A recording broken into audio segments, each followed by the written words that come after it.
Welcome to Who Yelling Now, Season 5, Episode 1, titled Understanding Isn't Love. Copyright Mackenzie. For entertainment purposes only. Welcome in, my yellers. Some people love. Some people survive love. And some people study it. They watch it happen. They notice the patterns. They see what is builds and what it breaks. And then, they'll be thinking, if you can see love clearly, if you can explain it, if you can map it out in behavior and patterns, does that mean you understand love? Or does it mean you've never actually had to feel love? Because lately, it feels like we live in a world where people can explain everything and still walk away from the damage it causes. So today, I'm not asking about what love feels like.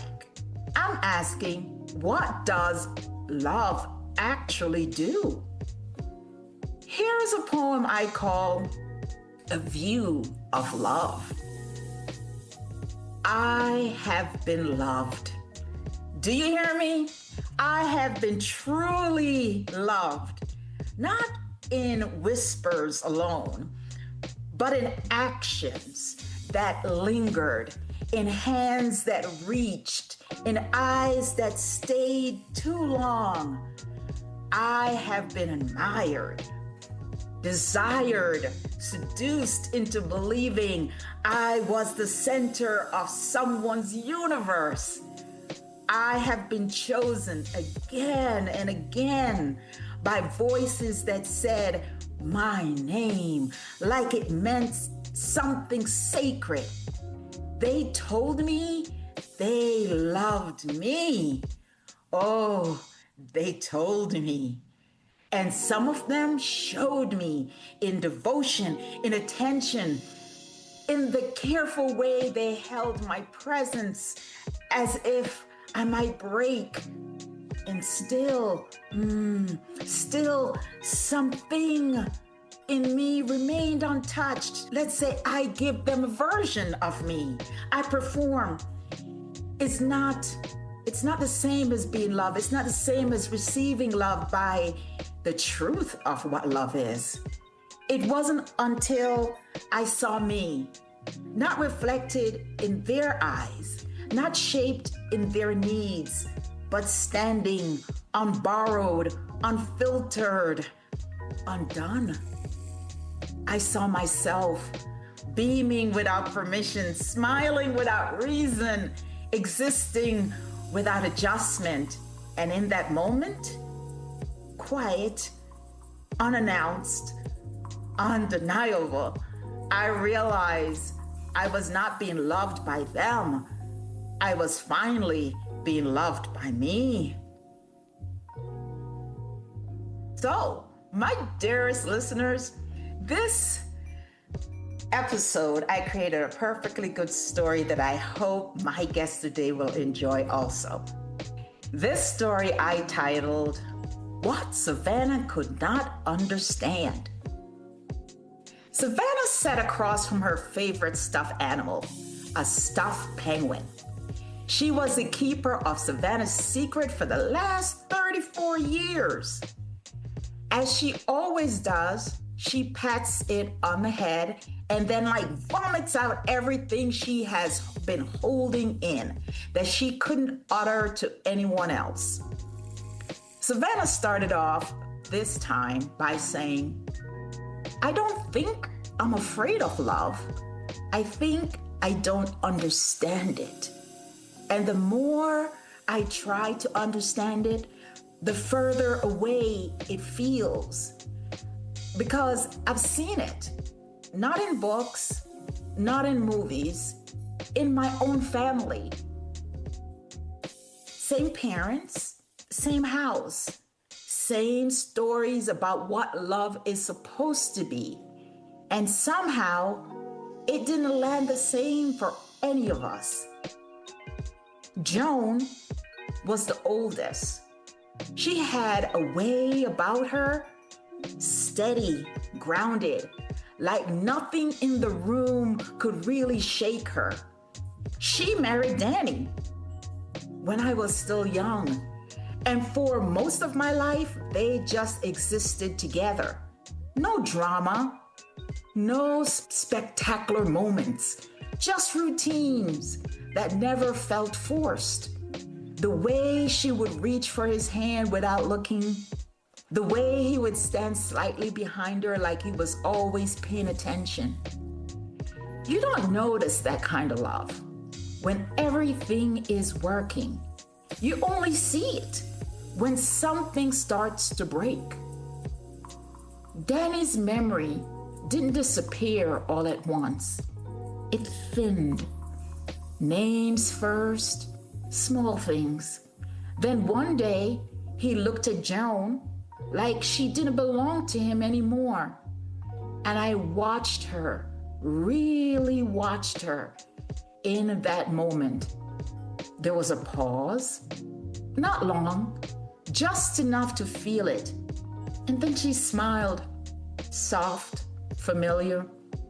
"Hi," she said, "I'm Joan." Like she was being introduced into her own life. And she kept doing that every day, meeting him where he was, instead of pulling him back to where he used to be. And I remember thinking, I don't know if I've ever seen anything that patient, anything that's certain. But not all love in my family felt like that. Carl, my brother, he went a different direction. Corporate life, structured precision. He and Sonny built something that works. That's the word for them, works. Their house is quiet in a way that doesn't ask questions. Dinner is on time. Conversations are efficient. Nothing spills over. And the first time I sat there long enough to really feel it, I realized nothing ever changes. Not because it's perfect, not because nothing is allowed to move. No tension, no growth, no risk, just maintenance. And I found myself wondering if love never stretches, challenges, never asks anything new of you, is it still love? Or just something we agreed not to disturb? Jerry didn't agree to anything quiet. Jerry was my sibling. She feels everything. She didn't sit near her without knowing what she was feeling. And Manny, he met her there. He was the love of her life. They collided with each other minute by minute. It depends on the day. They love each other in a way that fills a room before they even walked into it. And for a long time, I thought that meant it was real because it was undeniable. But I've also seen the aftermath, the arguments that don't really end, they just pause. The words that stay in the room long after apologies are said, the leaving, the coming back, the divorce, the remarriage. And every time they called it the same thing, love. And maybe it is, but I've stood close enough to it to feel the damage. And I don't know how something that claims to hold you together can keep breaking you in the same places. And of course, there's Tim, my youngest sibling. Tim doesn't raise his voice. He doesn't create scenes. If you met him, you'd probably say he's calm, responsible, present. And his wife, everyone notices her. She's the kind of person people feel comfortable around without knowing why. She listens, she remembers, she shows up. You can hear her even if you just met her. Everyone can, except him. And I don't think he chooses not to. That's what makes it harder to watch. He just doesn't register her. Not fully, not in the way that lets someone feel held. And I've watched her because she became quieter over the years. Not because she has less to say, but because there's no place for it to land. And the hardest part, he thinks this is love because nothing is obviously wrong. But something is missing that can't be explained out loud. And then folks, there's me, Savannah. I thought I would find it. That the love that stays, the kind you build a life around. But I didn't. What I found instead were moments, intense, real, undeniable. The kind that feels like they could last forever, but don't. Months that carry weight of years, enough to know love exists, but never long enough to watch what it becomes after it settles. And maybe that's why I keep watching everyone else, trying to understand it from the outside. Because every time I think I recognize it, I see something different, something that doesn't match, something that makes me question everything I thought I knew.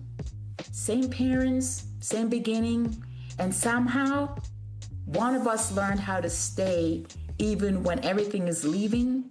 One of us learned how to maintain without ever asking for more. One of us learned how to fight for it until it hurts. And one of us learned how to miss it completely without realizing it's gone. And me, I learned how to see it in all its form without knowing which one to trust. So now I'm left with this. If love can look like all of this in the same family, and how do you know when you're in it? How would you know if it's real? What is real? Or am I just standing too close to it to know what love is? Beautiful listeners, I want to bring in someone who studies what we see, not necessarily what we feel. Today, I'm joined by Steven Seidenberg, a writer and a photographer whose work focuses on perception, how we see, how we interpret, and how we make meaning out of what's in front of us. His work isn't centered on emotion first. It's centered on observations, patterns, structures, what's visible, and sometimes what's overlooked. And that's exactly why it's fantastic to have him here today. Because we're not asking what love feels like. We're asking, what does love look like when you step back and actually watch? Steven, please go ahead and introduce yourself to my yellers. Thank you so much for having me. I am. I guess I would say that I would call myself obviously a visual artist and also a poet and a philosopher. And in many respects, what I'm interested in is meaning as it comes to us through perception, but in a sense, I would begin with saying that I understand meaning to be a set of prevenient categories that we bring to the world before we perceive anything. Mm-hmm. So there is feeling, and feeling is a way of understanding or a mode of perceiving. Of course, it's perceiving, it's internal perception, it's proprioception, it's perception in relationship to the way in which we come to synthesize the senses in our own, to make the personhood that, say, condenses around the possibility of knowledge or personality or character or all of these things that come into play in the kinds of scenarios that you're describing. But, one of the things I think that struck me in your story of this family is, of course, this is a family presumably, certainly in a Western context, probably in a Western, roughly speaking, Abrahamic religion version of marriage. Right. So, and there are other options. So, I want, the polycule is an option that hasn't been explored in this particular family, and maybe should be. And there's I think what you're describing, all of those relationships you're describing are, from a psychological perspective, modes of codependence, you could say. Yes. And that's fine. I have, we codependence and love are functional equivalents in most circumstances, or at least many, but not all. So, in a sense, my feeling though is, are there relationships of codependence that can expand further, and so that I'll back up for a second and describe three ways of conceiving of love from the Greeks on, and it certainly travels through the Christian world very particularly, but also through many other contexts, and that's eros, which we understand to be sexual love, physical love, passion of that sort, philos, the root of the word philosophy, or the name Philadelphia, and other things like that. The meaning friendship, and agape, meaning love of humanity, and a general love that understands itself in a communitarian sense, in a much broader way, in which we don't privilege individuals, we understand the community itself, and we understand the ways in which individuals interact with the community. Right.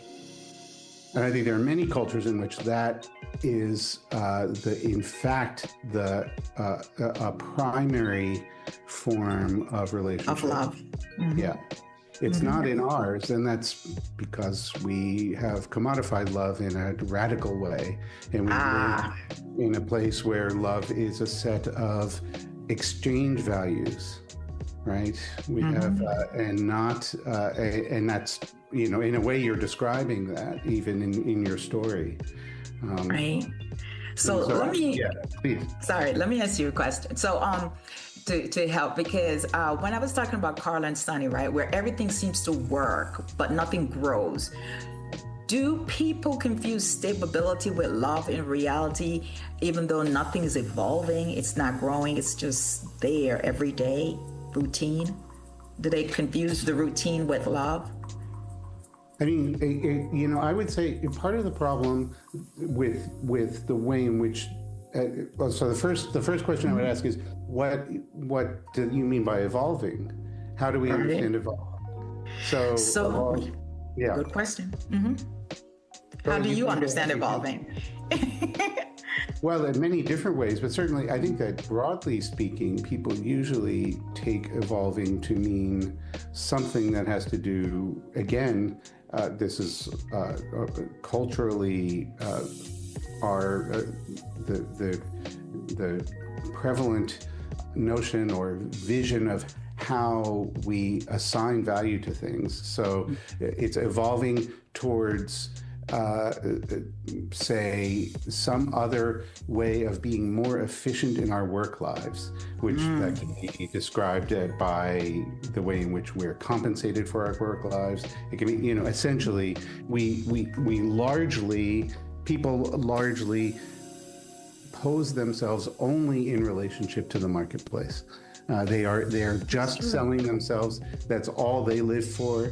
They feign some other set of values. I mean, it's not their fault per se. That's literally the only thing that is valued from a broader structural perspective for the most part. Of course, we have other choices and we make them. Right. But it's counter hegemonic. Those are choices that we make at our own peril. So in some contexts, I think, well, please don't evolve. Like, stop working, stop having a career, stop selling yourself. I don't care. That's better.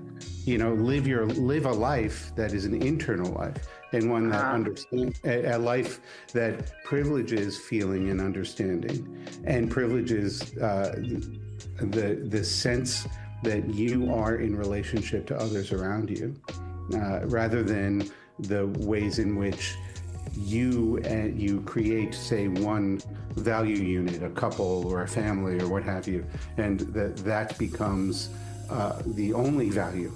And those are the only people of value to you. And this happens obviously constantly. We see it all the time, and it invests itself in our politics. It invests itself in our modes of assigning value and of making choices. Much of So, if I'm understanding what you're saying, I'm thinking that love, as an observer of people and different emotions that they may go through, you see love as just another value that people assign to each other, or maybe one of the value that people assign to each other? Yeah, I think that a lot of the ways in which people, it's often a kind of exchange value in this particular world that we live in. That people are, I don't think it has to be that way, but I think it is often that way, and or at least a large portion of what how people describe their lives in terms of romantic love or friendship or other kinds of relationships, and that it's not one of the there's an interesting way in which, say, one can understand a kind of countercultural or counter-hegemonic indulgence of physical passion, of sexual love, as one of the mechanisms by which people have moved. Sometimes it can be quite destructive. There's all kinds of ways in which this is the case. And it can happen around exploitation. It can also happen, for instance, in many communities, in the gay community, in the 60s and 70s and 80s in particular, when it's a radical push against the hegemony of monogamy and heterosexual visions of conformity, and where sexual love is and sexual indulgence is a kind of play that helps to build a broader sense of community and a broader sense of friendship within those communities, and really so that there's a merger of this agape, this love of humanity, and this and erotic love in those contexts. Okay, I get that. I'm not trying to tell anybody what to do in terms of the ways in which they pursue their own physical love. We never do that at Who Yelling Now. We just ask these hard questions. We ask these hard questions, and we were trying here at Who Yelling Now, we're just trying to figure out, did I understand it the way I think I understood it, right? And I think that's what Savannah is trying to figure out. She's like, I have all these examples of love around me, just in my family. So why is it so hard for me to figure out what love is? Because it seems to be so different with the family members I'm watching experiencing it. And so my next question to you is, does observing love clearly makes it easier to understand or harder to trust? Because I think that's Savannah's issue. She may have a trust issue. Hmm. Maybe so. Although I guess I heard Savannah's conundrum, and I thought Savannah really does need to enter a polycule. Savannah needs to have four. It needs to be with 3 or 4 people at the same time, and they all need to be in a community and of lovers and codependents, and they need to find a way and through that community together. They have a much broader sense. Maybe Savannah doesn't feel like she can be limited to codependence with a single person, and that's a reasonable. That is under other circumstances that are not our particular cultural moment. I mean, obviously, it's been worse at different times in our cultural history, but Sure. That would be a perfectly encouraged choice for Savannah. And now, I suppose there are some places where it's seen as fine, and some places where it would be quite looked down upon in many ways. Right.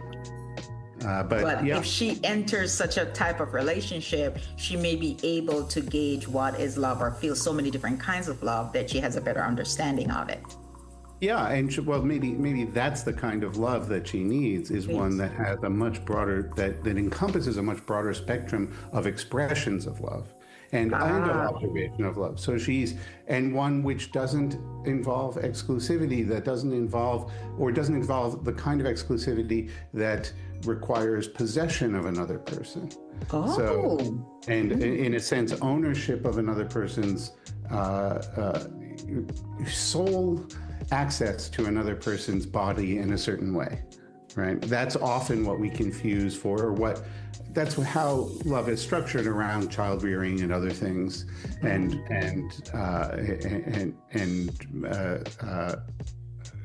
general patriarchal sense of how we might come to know which children are ours, so which ones we should support. Right? Yes, right. That's going to be a whole other topic. Okay. Well, if I don't care, if I think it's my need, my necessity to support all children, which I do, and I wish I lived in a culture that saw things that way, that generalized wealth, so that in fact all children got exactly the kind of full support that now generally only very privileged children get. Then what do I care if it's my child or not? Not as long as the child is provided for and loved, right? And loved. I get it. Yeah. So here's another question I know my yellers want to know, right? Do you think people actually know the difference between love that builds and love that harms? I think that they... Again, I think that difference, it is so culturally determined. So people think that love that builds is the thing that, I'll be blunt. People think love that builds literally is love that builds wealth. That's what they think. Wow. Okay. Unpack that for me. Well, you want to, here's love that builds. We've made a life together. Now we have children and we own a house and we do we can live we provide for our children in this particular way that comes from the building of wealth that we have, the building of career, all of these kinds of notions of, again, commodification of labor becomes it takes over everything for us. We are subject to the ways in which we sell ourselves for the purposes of we think we're trying to we think we have the privilege of selling ourselves as opposed to the general constraint of being forced to sell ourselves. Wow, I'm gonna have to give some thought to that statement. I mean, it is literally perfect. Yes, I'm going to circle back to that, because that is something that I it's like I know it, but I have never given much thought to it until you stated it so clearly. So thank you for that. Yeah, the privilege of selling yourself, right? Because some people around this wonderful planet we live on don't have that. They don't have that privilege of selling themselves. Yes, it's true. But, the problem is that they've made it seem like it's a privilege. Like it's a privilege. And by virtue of that, by pulling it away from other people, they've made it seem like a privilege, as though they're giving us something when we're giving them ourselves, when we're giving them our labor. Yes. They're not giving us anything. They're just exploiting us. We're just objects of exploitation. That's it. That is it. I have to bring you back, Stephen, for a subject on exploitation. Definitely. Okay. Definitely. So, but you've opened a lot of things that we yellers want to explore, I tell you. So the next question is for you. How common is it for someone to believe they're loving another very well, even though the person is slowly disappearing right in front of them? Do you mean that the person is slowly disappearing as a consequence of that love? Yes.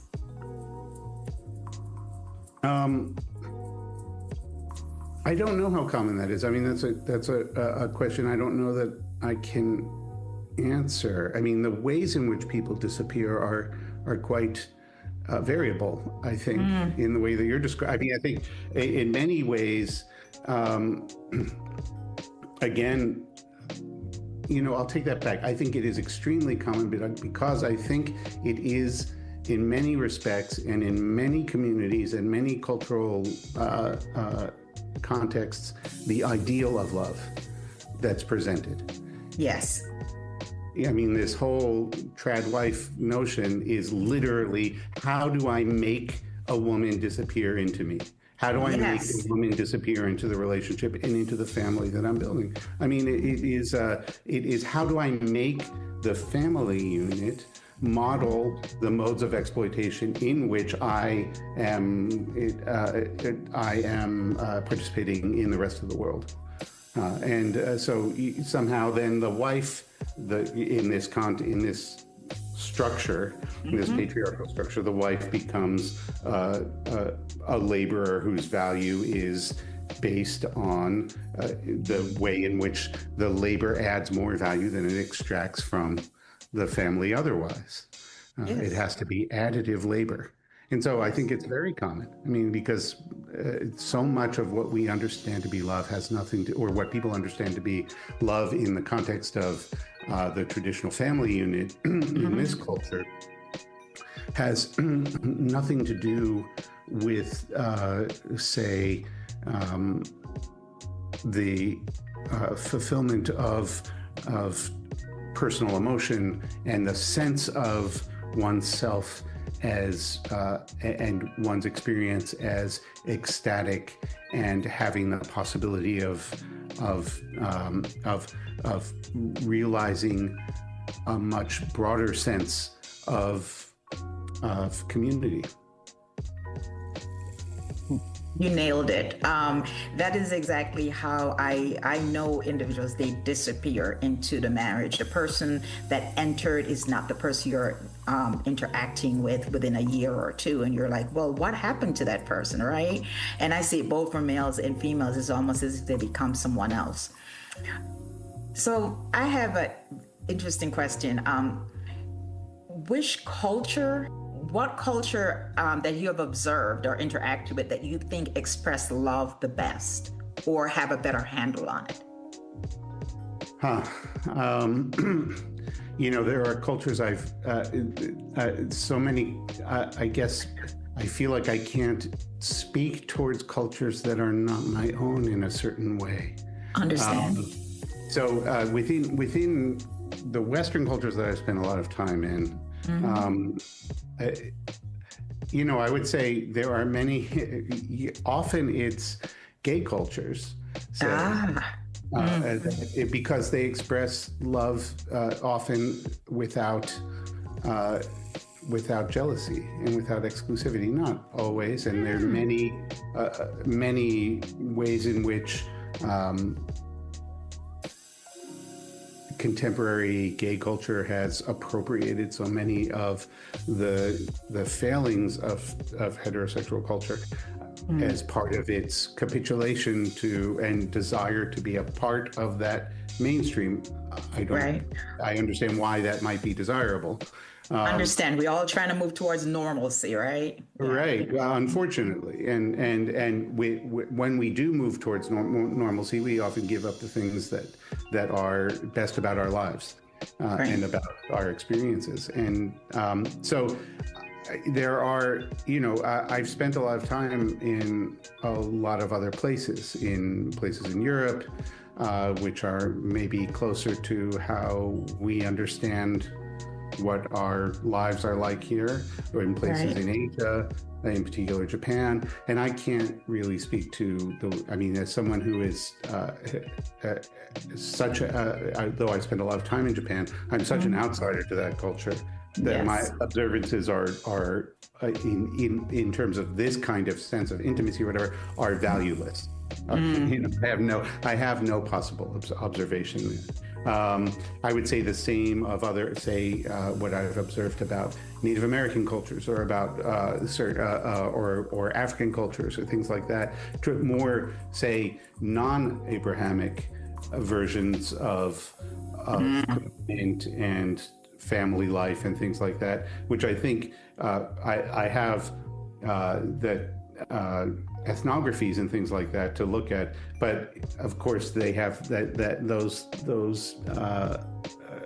anthropological analyses have problems too, and are often exploitative in various ways. And so I won't pretend that I can speak to those cultures and say this one is better than that one or anything like that. I can say that I can imagine, with the help of those exemplifications, however faulty and limited those narratives are and those descriptions are as they reach me, and as well as with my own imagination and my own sense of history. So reading in the history of philosophy, for instance, if I read or reading, say, I would recommend to anyone who is interested in this topic, reading Michel Foucault's The History of Sexuality as an example of something that will shift their way of understanding how this heterosexual normativity developed genealogically, how it is a recent invention, and how it is a mechanism of control in various ways. Right. Okay, so I'm going to pull us closer in, way down into just the United States, right? Not just Western culture, just the United States. Do you think over the last, say, 50 years, have our community learned to love better? Or are we just getting worse at it?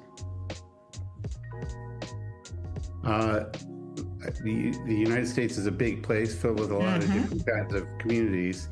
And some of those communities, yes, we have, because we've learned to give up, because there are some places that have learned to at least accept that love doesn't have to look like one thing. It doesn't have to be heterosexual love. It doesn't even have to be. It doesn't have to be monogamous between two people. It can involve. It can involve polyamory. It can involve. And sexuality doesn't have to be one thing. And even gender doesn't have to be one thing, as we know now. I think, as I know now, but other people obviously. Right. Many of them in our government think they don't know. It's still discovered, or still finding ways of repressing. I guess finding new and inventive ways of repressing. It's the only place that they can be inventive. Right.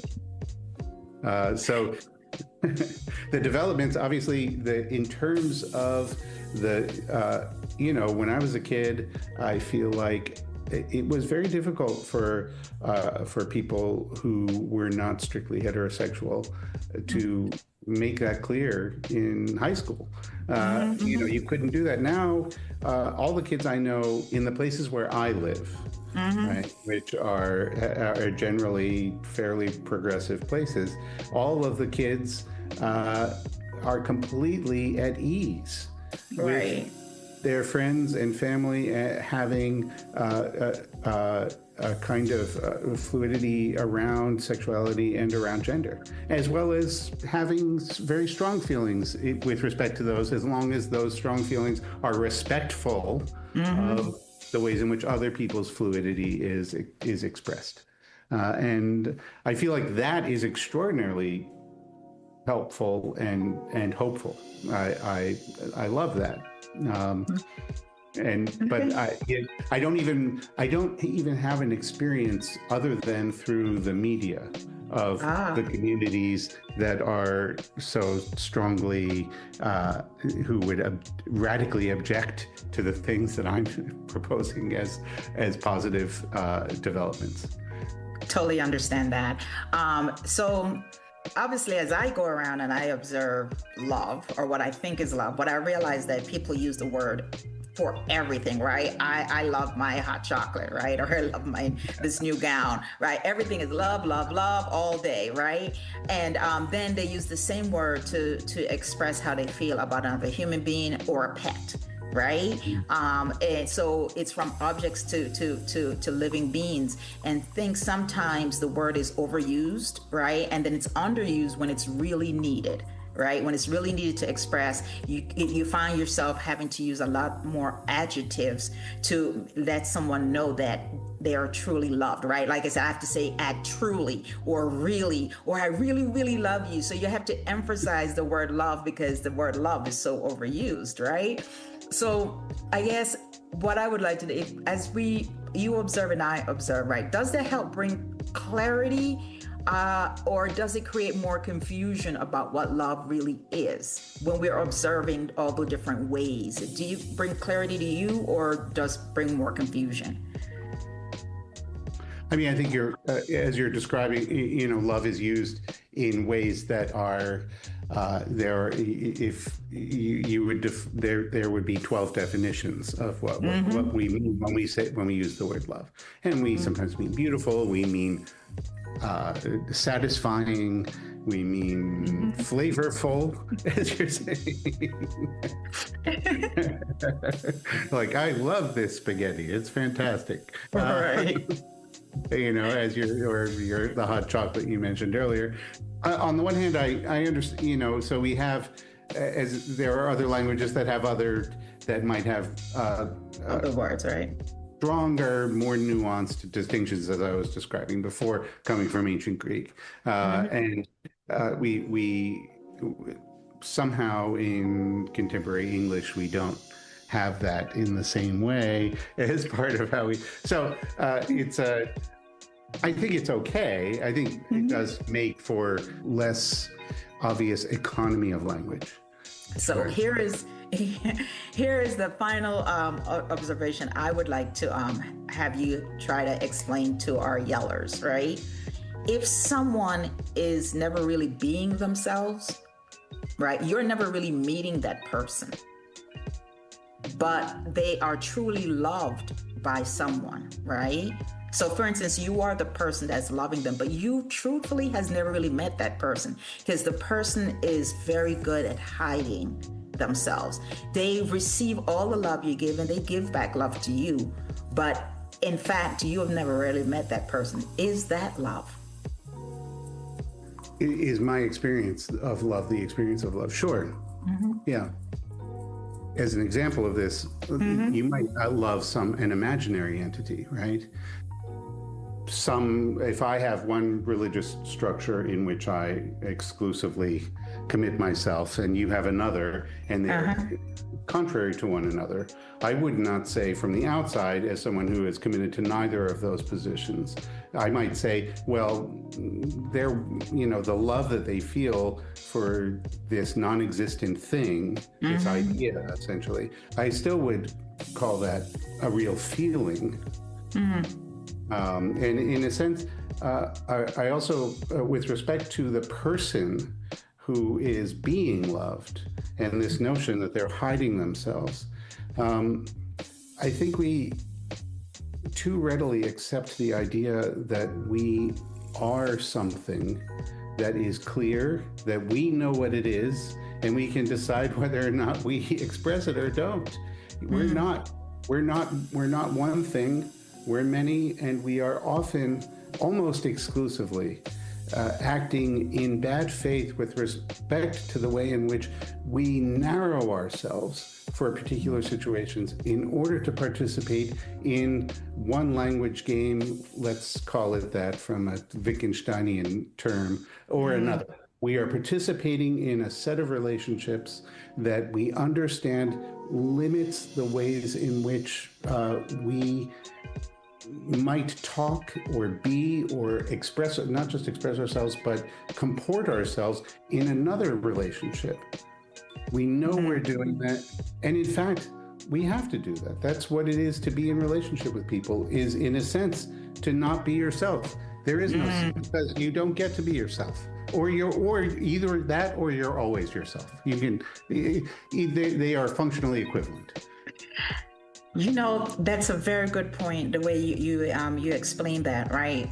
There's so many selves of us, right? The one that shows up to work, the one that interacts with your mom, the one that interacts with your sibling, right? The one that interacts with your husband, your wife, right? The one that interacts with your best friends. And each of those persons love the person they're interacting with. When you show up, you have co-workers that love you. They've spent 30 years with that person, but they've never really seen the full person, correct? And your husband may never met the person that goes to work every day and sits in that office, right? But he still loves you, the person that shows up at home, right? And your best friend probably never seen either of those worlds, right? So the love that you're giving each of those individuals as that self that you show up as is real love. Right? And the love they're giving to you is real love. At least that's how I'm understanding what you're explaining. And it shouldn't be looked upon as if you're maybe hiding yourself. You are simply all those people at different interaction points. Yes, that's right. And there's never a point when you're more than that. When you're by yourself, you are in a different interaction point. Your interaction, that hot chocolate loves you truly. I do love a good cup of hot chocolate. Well, what's not to love? And your dog loves you. You love your dog loves you. Your dog doesn't love the same you that anybody else does, presumably. True. It's a very, very different, but maybe we could understand the ways in which we approach all.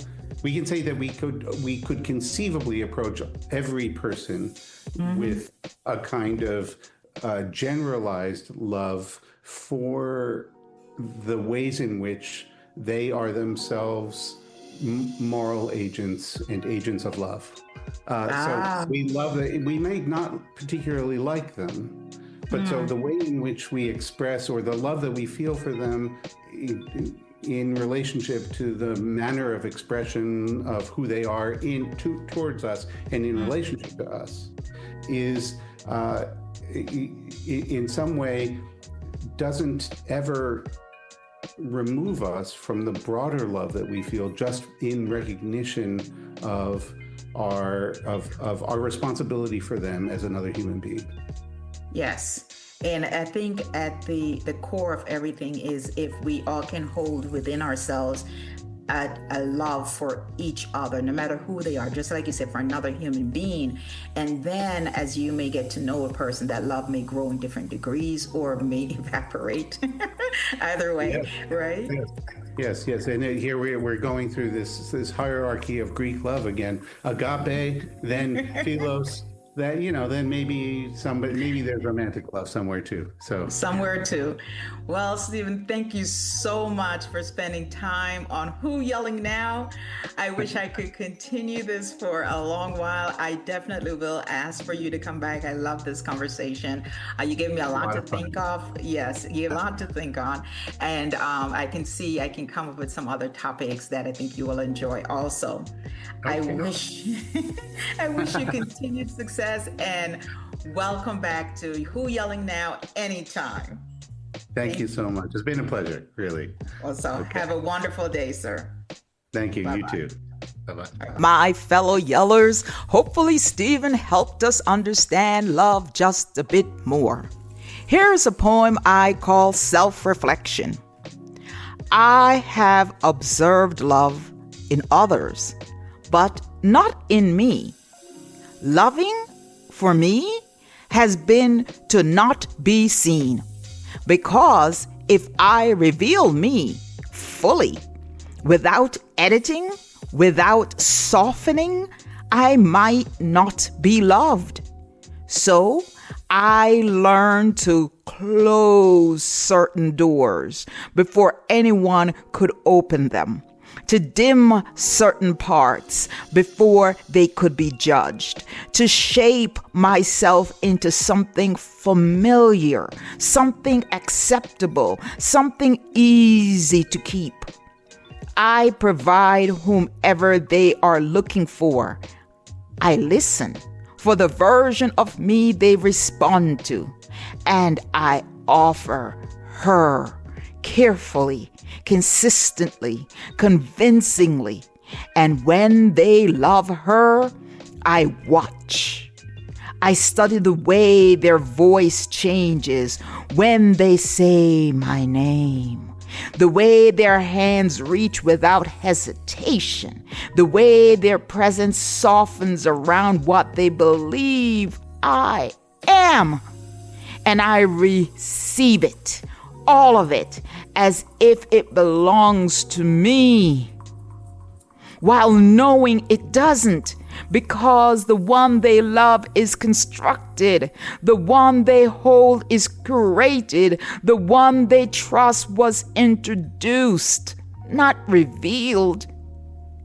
And I stay just far enough behind her to never be questioned, never be tested, never be known, so I can say, I have been loved, and still not know what it feels like to be chosen as myself. My fellow yellers, maybe that's where this breaks. Not in what we see, but in what we assume we're seeing. Because we watch people love.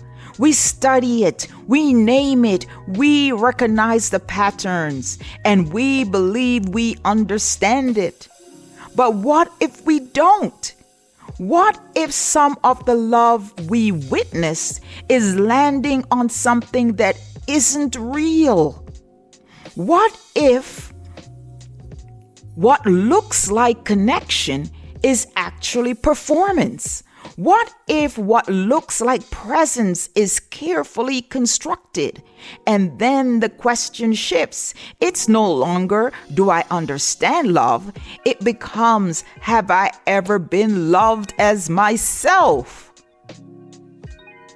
Because it's possible to be chosen, held, spoken to gently, and still remain unseen.